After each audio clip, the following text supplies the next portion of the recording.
হাসিনাকে ফেরতের চিঠির জবাব এখনো দেয়নি ভারত। জানালো পররাষ্ট্র মন্ত্রণালয়, যত দ্রুত সম্ভব বিচারের মুখোমুখি করা হবে। শেখ হাসিনার বিরুদ্ধে দুদকের দুর্নীতির 3 মামলার পুনরায় তদন্ত শুরু। 8 প্রকল্পে দুর্নীতির নথি চেয়ে প্রধান উপদেষ্টার কার্যালয়ের চিঠি। গণহত্যায় জড়িত ও দুর্নীতিবাজ কারো বিএনপিতে ঠাঁই নাই, জানালেন মির্জা ফখরুল। অন্তর্বর্তী সরকার নারাজ, মন্তব্য মেজর হাফিজের। চট্টগ্রামে এস আলম গ্রুপের 6টি কারখানা বন্ধ ঘোষণা। প্রতিবাদে শ্রমিকদের বিক্ষোভ। পরিস্থিতি উন্নতি হলে চালুর প্রতিশ্রুতি। চাঁদপুরে জাহাজের 7 খুনের ঘটনায় কুল কিনারা পাচ্ছে না পুলিশ। বিচার দাবিতে শ্রমিকদের বিক্ষোভ। তদন্তে আলাদা 3 কমিটি। এবং বড়দিন উদযাপনে প্রস্তুত দেশের গির্জাগুলো। নজরকাড়া আলোকসজ্জা, নিরাপত্তা নিশ্চিতে কাজ করছে সেনাবাহিনী। আপনারা নির্দ্বিধায় আপনাদের এই পরব উদযাপন করবেন। আমরা সারা বাংলাদেশে বিভিন্ন জায়গায় আমাদের লোকজন আছে, সেনাবাহিনী, এবং আপনাদের বিভিন্ন ধরনের নিরাপত্তা দিয়ে যাচ্ছে। সংবাদ রাতে দেখছিলেন একেএস টিভি বার সংবাদ শিরোনাম। সঙ্গে আছি আমি শারমিন নাসি। অনেক দিন থেকে আমার ইচ্ছা ছিল যে গিটার শিখবো। আমি যেহেতু স্টুডেন্ট, একবারে এতগুলো টাকাও ম্যানেজ করা সম্ভব হবে না। জানতে পারলাম বাবার মাধ্যমে যে বিকাশে সেভিংস করা যায়। সেভিংসটা ফুল হয়ে গেল। ওই দিন গেছে আমি বুক ফুলাই গেছি গিটার কিনতে। এটা সব থেকে ভালো লাগে যে ক্যাশ আউট করতে গেলে কোনো চার্জ লাগে না। বিকাশ অ্যাপে ডিপিএস, টাকা জমায় সারা দেশ। এবারে বিস্তারিত। সাবেক প্রধানমন্ত্রী শেখ হাসিনাকে ফেরত পাঠানোর বিষয়ে ভারতকে যে চিঠি দেওয়া হয়েছে তার উত্তর এলে পরবর্তী পদক্ষেপ নেওয়া হবে, এমনটাই জানিয়েছেন পররাষ্ট্র মন্ত্রণালয়ের মুখপাত্র রফিকুল আলম। জানান, স্বাভাবিক সময়ের মধ্যে চিঠির জবাব না এলে ভারতকে তাগাদাপত্র দেওয়া হবে। এদিকে প্রধান উপদেষ্টার প্রেস সচিব শফিকুল আলম জানিয়েছেন, যত দ্রুত সম্ভব শেখ হাসিনাকে বিচারের মুখোমুখি করা হবে। বঞ্চিত অবসরপ্রাপ্ত 764 কর্মকর্তাকে পদায়নের সিদ্ধান্তের কথাও জানান তিনি। এনআই নাহিদের রিপোর্ট। নতুন করে বাংলাদেশে অনুপ্রবেশ ঠেকাতে মঙ্গলবার বিকেলে পররাষ্ট্র মন্ত্রণালয়ের সাপ্তাহিক মিডিয়া ব্রিফিংয়ে সাংবাদিকদের প্রশ্নের উত্তর দেন পররাষ্ট্র মন্ত্রণালয়ের মুখপাত্র রফিকুল আলম। জানান, ঢাকায় পোল্যান্ডের দূতাবাস চালুর বিষয়ে আলোচনা চলছে। শেখ হাসিনাকে ভারত থেকে ফেরানোর চিঠির বিষয়ে তিনি জানান, ভারত থেকে এখনও চিঠির জবাব আসেনি। উত্তর এলে পরবর্তী পদক্ষেপ নেবে সরকার। গতকালকে এই কূটনৈতিক পত্রটা হস্তান্তর করা হয়েছে।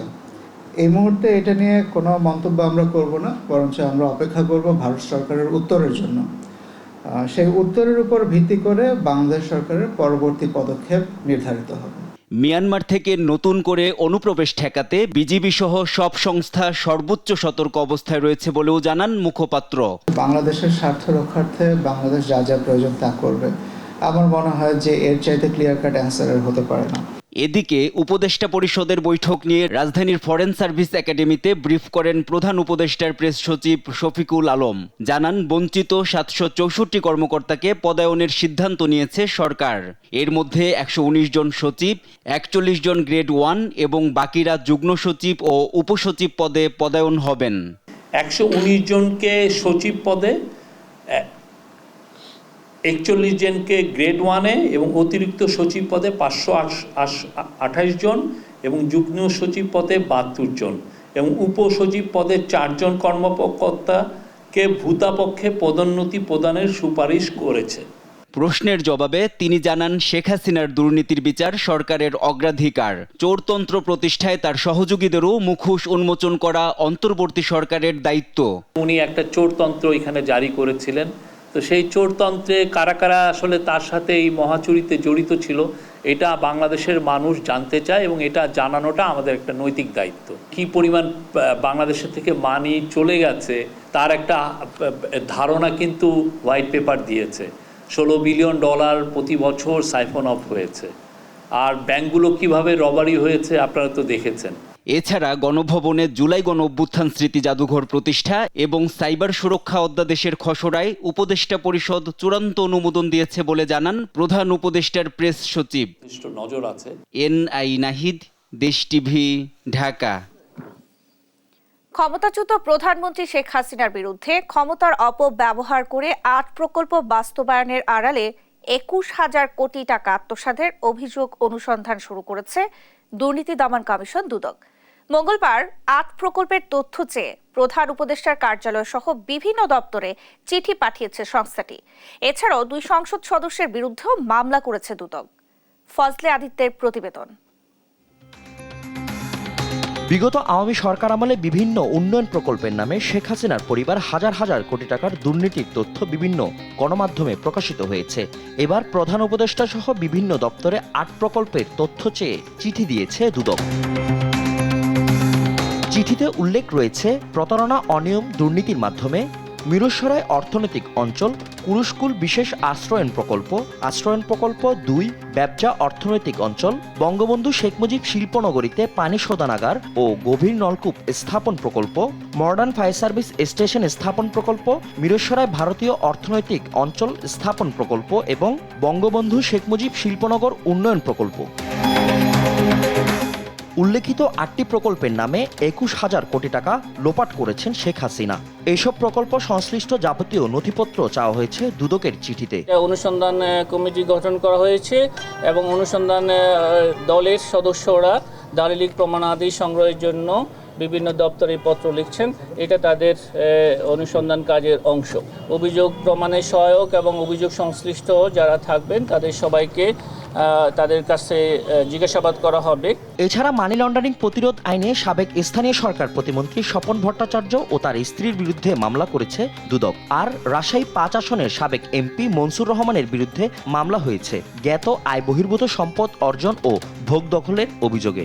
স্থানীয় সরকার, পল্লী উন্নয়ন ও সমবায় মন্ত্রণালয় ও সাবেক সংসদ সদস্য যশোর 5 কর্তৃক জ্ঞাত আয়ের উৎস বহির্ভূত 2,48,71,151 টাকার স্থাবর সম্পদ অর্জন পূর্বক ভোগ দখলে রাখা এবং নিজ নামে 19টি ব্যাংক হিসাবে 41,64,82,334 টাকা অস্বাভাবিক লেনদেনের অভিযোগে এটি মামলা রুজু হয়েছে। ফজলে আদিত্য, দেশ টিভি, ঢাকা।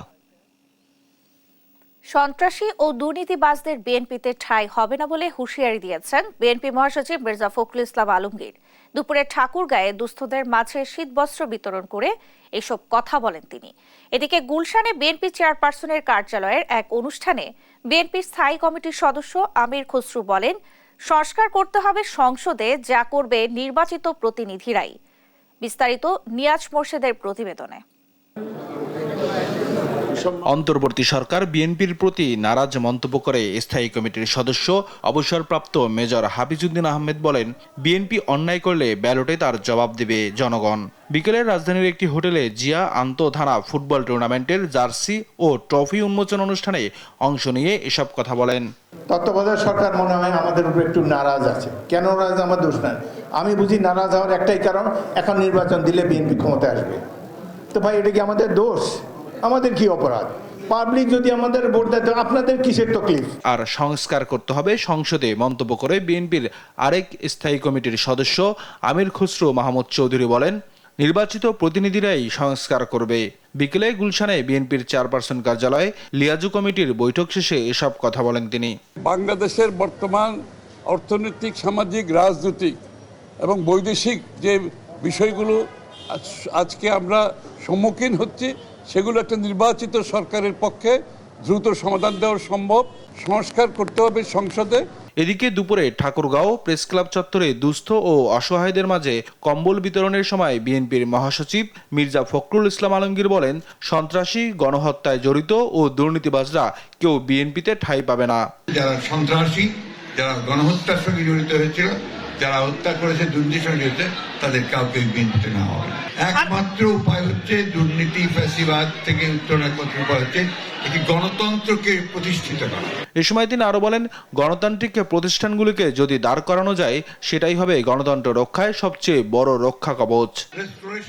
নিয়াজ মোর্শেদ, দেশ টিভি, ঢাকা।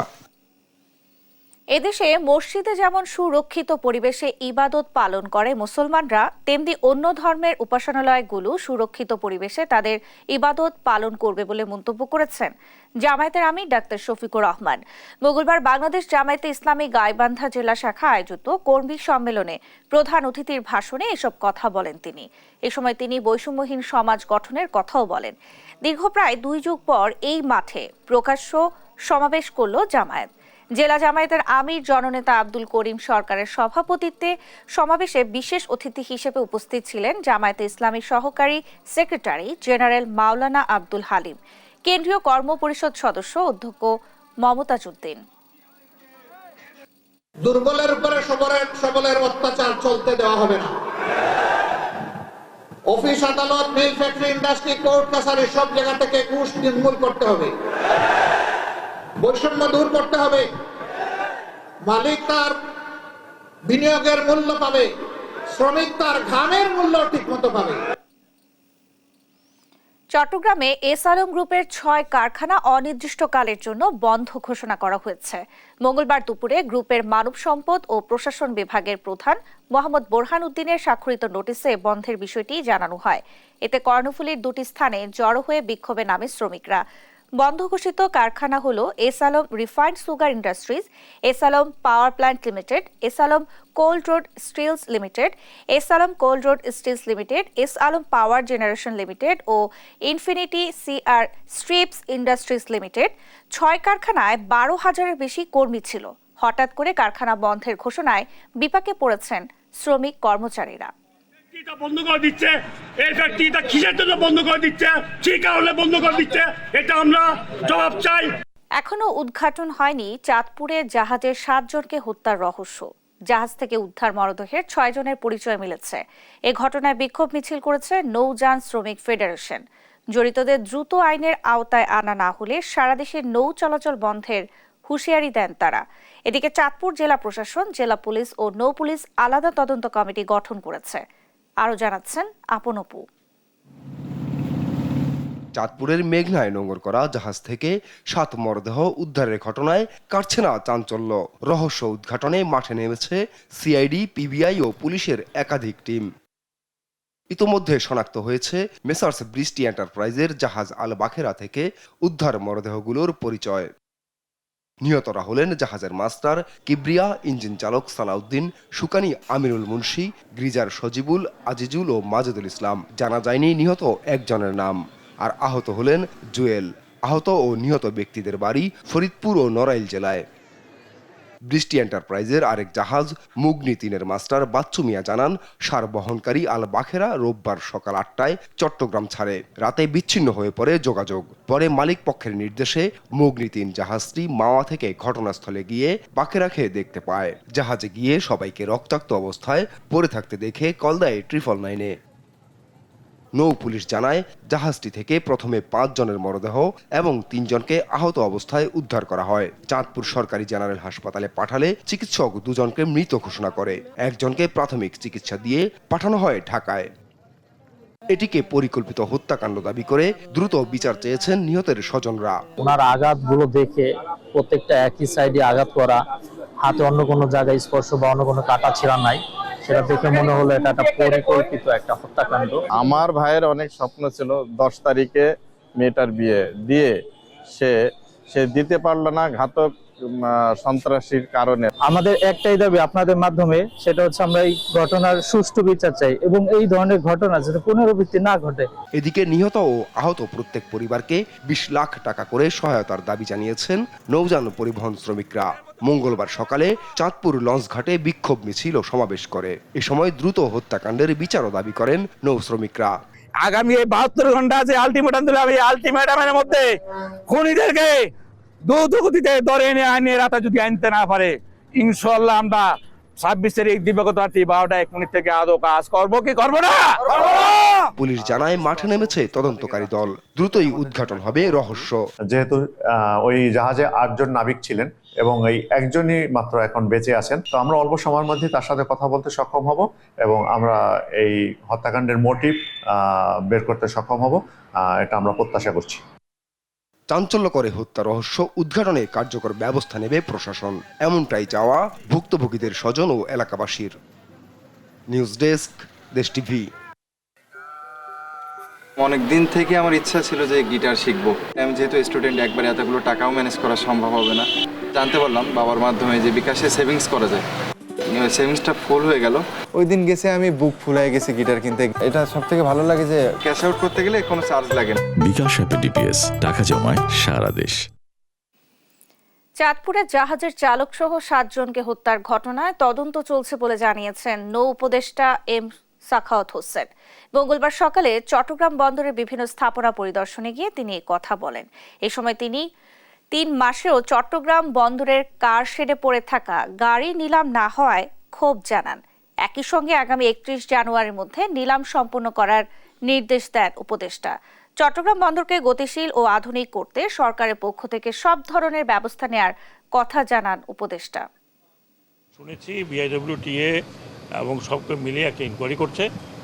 এই আপনার কথাবার্তার উত্তরটা আমি ইনকোয়ারির আগে বলতে পারবো না। স্পেকুলেটিভ কিছুই বলা যায় না। কী হয়েছে, ডাকাতি হয়েছে না কেউ মার্ডার করেছে, কী হয়েছে, তো এটা ইনভেস্টিগেশন হোক, আপনারা জানতে পারবেন। রাত পোহালেই খ্রিস্ট ধর্মাবলম্বীদের সবচেয়ে বড় উৎসব বড়দিন বা ক্রিসমাস। দেশ জুড়ে গির্জায় গির্জায় চলছে উৎসবের প্রস্তুতি। দেশের বিভিন্ন জেলা থেকে সহকর্মীদের পাঠানো তথ্য ছবিতে নুসরাত শোভার ডেস্ক রিপোর্ট। বছর ঘুরে আবার আসছে বড়দিন। খ্রিস্টানদের সবচেয়ে বড় ধর্মীয় এই উৎসব উপলক্ষে চট্টগ্রামের বিভিন্ন গির্জায় নেওয়া হয়েছে প্রস্তুতি। মেরি ক্রিসমাস ব্যানারে সেজে আছে গোশালা। বিভিন্ন ধরনের নীতিবাক্যের পোস্টারে সৎ কাজের আহ্বান জানানো হচ্ছে সবাইকে। নানান আলোকসজ্জায় রাঙা হয়ে আছে প্রার্থনা বেদি। এর সাথে বর্ণিল ক্রিসমাস ট্রি যেন উৎসবে নিয়ে এসেছে দারুণ আমেজ। খুব ভালো। আজকে আমাদের ফাইনাল প্রস্তুতি, এরপর রাতের জন্য নিজেকে প্রিপেয়ার করছি। অনেক ভালো লাগছে। আমরা 9 দিন যাবৎ প্রার্থনা করছি গির্জায় প্রস্তুতির জন্য, আধ্যাত্মিক প্রস্তুতির জন্য। শেষ সময়ের প্রস্তুতিতে ব্যস্ত গাজীপুরের গির্জাগুলো। রাত পোহালে বাইবেল কমিউনিটি চার্চে উপাসনা শুরু হবে সকাল 10:30 থেকে। প্রবেশপথে জমকালো লাইটিং, বেলুন, জড়ি, শামিয়ানা টানিয়ে প্রার্থনাকারীদের জন্য প্রস্তুত সবকিছু। বিকেল 5টায় ক্রিসমাস ক্যারলে প্রভু যিশুর আগমনী বার্তা নিয়ে হবে অনুষ্ঠান। সময় মতো সব উদযাপন শেষ করতে পেরে খুশি এই ধর্মযাজক। দিনের প্রস্তুতি সমস্ত কিছু আমরা সম্পন্ন করতে পেরেছি। আর আজকে বিকালে 24 তারিখ বিকাল 5টার সময় আমাদের ক্যারল হবে, ক্রিসমাস ক্যারল। মৌলভীবাজারে ক্রিসমাস ইভের পার্টি থেকে বড়দিনের জমজমাট আয়োজনে মেতে উঠেছেন সবাই। বড়দের সঙ্গে একযোগে ক্রিসমাস ট্রি ডেকোরেশনের দায়িত্ব পালন করছেন পরিবারের ক্ষুদে সদস্যরা। এই উৎসবকে নির্বিঘ্ন করতে প্রশাসনের পক্ষ থেকে সব ধরনের নিরাপত্তা দেয়া হচ্ছে। প্রশাসনের সাথে আমাদের যোগাযোগ আছে এবং তারাও সুন্দরভাবে আমাদেরকে তদারকি করতেছেন। জেলার মোট 181টি গির্জায় নিরাপত্তা ব্যবস্থা জোরদার করা হয়েছে বলে জানান পুলিশের এই কর্মকর্তা। আমরা গুরুত্বপূর্ণ গির্জাগুলিতে স্থায়ীভাবে পুলিশ ফোর্স মোতায়েন করব। বড়দিন উপলক্ষে বাগেরহাটের খ্রিস্টান পল্লীতে সাজ রব। উৎসবের অংশ হিসেবে থাকছে কেক কাটা, নগর কীর্তন, গোশালা আশীর্বাদ পর্ব ও মিষ্টি বিতরণ। উৎসবমুখর পরিবেশে সাংস্কৃতিক অনুষ্ঠানের পাশাপাশি বিশ্বের সম্প্রীতি, সৌহার্দ্য ও বিশ্ব মানবতার শান্তির জন্য প্রার্থনা করা হবে বলে জানান এই ধর্মযাজক। পৃথিবীর শান্তির জন্য বিশেষভাবে সেই ডাক নিয়ে আমাদের মহোদয় তিনি একত্রে প্রার্থনা করার অঙ্গীকার করেছেন। লালমনিরহাটে বড়দিনের উৎসব নিয়ে উচ্ছ্বাস প্রকাশ করেছেন খ্রিস্ট ধর্মাবলম্বীরা। আমাদের এখানেও সুন্দরভাবে শুভ বড়দিনের আমেজ গত 1 মাস থেকে শুরু হয়েছে। জেলার 17টি চার্চের নানা আয়োজনে এবার পালিত হবে বড়দিন। নতুন শিশুর আগমনে যেমন গোটা পরিবারে চলে নানা পরিকল্পনা প্রস্তুতি, তেমনি যীশু খ্রিস্টের আগমনেও পুরো ডিসেম্বর মাস জুড়ে প্রস্তুতি নেন খ্রিস্টান ধর্মাবলম্বীরা। বাংলায় এই সময়কে বলে আগমনকাল। এই আগমনকাল শেষ হবে 24 তারিখ রাতে, এরপর 25 তারিখ উদযাপিত হবে বড়দিন। নুসরাত শোভা, নিউজ ডেস্ক, দেশ টিভি। সেনাবাহিনী প্রধান জেনারেল ওয়াকারুজ্জামান জানিয়েছেন, বড়দিন উদযাপন নির্বিঘ্ন করতে সেনাবাহিনী সর্বোচ্চ নিরাপত্তা নিশ্চিতে কাজ করছে। মঙ্গলবার সন্ধ্যায় বড়দিনের প্রস্তুতি দেখতে রাজধানীর কাকরাইলের সেন্ট মেরিজ ক্যাথেড্রাল চার্চ পরিদর্শন শেষে এই কথা জানান তিনি। এ সময় সেনাপ্রধান কেক কেটে বড়দিন উদযাপন করেন। বাংলাদেশের আর্চবিশপ বিজয় এন্ডি ক্রুজ সহ অন্যান্য খ্রিস্ট ধর্মী নেতাদের সঙ্গে শুভেচ্ছা বিনিময় করেন। আজকে এই বিশেষ দিনে আবার খ্রিস্টান সম্প্রদায়কে শুভেচ্ছা জানাচ্ছি। আপনারা নির্দ্বিধায় আপনাদের এই পরব উদযাপন করবেন। আমরা সারা বাংলাদেশে বিভিন্ন জায়গায় আমাদের লোকজন আছে, সেনাবাহিনী, এবং আপনাদের বিভিন্ন ধরনের নিরাপত্তা দিয়ে যাচ্ছে। সবাই ভালো থাকেন। Merry Christmas.